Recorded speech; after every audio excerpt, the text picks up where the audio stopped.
Testimonials from everyone who had served with him or under him, to include Lieutenant General now deceased Hal Moore, who at the time was his battalion commander, and for whom the former Fort Benning is now named after.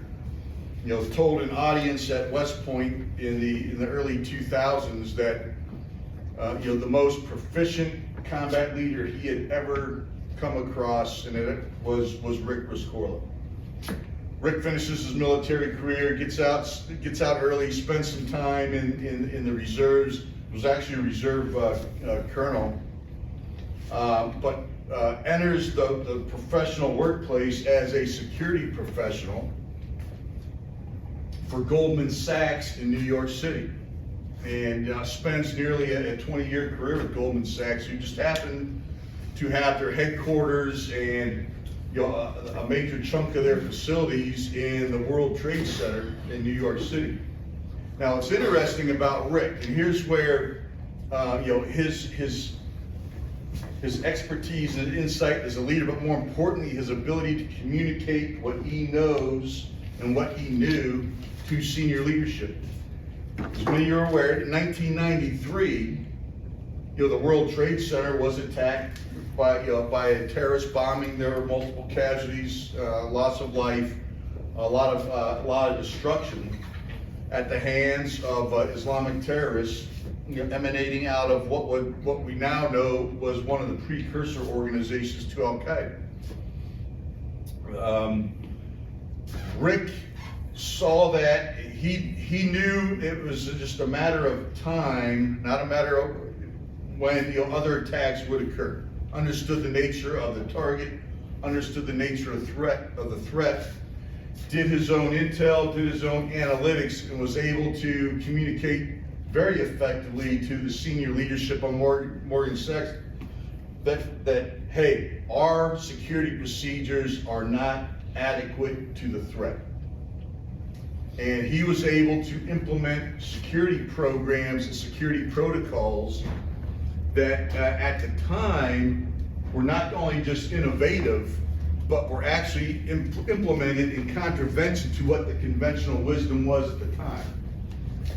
So in the early morning hours of September 11, 2001, when the first plane struck the North Tower, Rick instantly knew what was in play, and he implemented the security procedures that he had personally had communicated and imparted upon that organization for almost a decade.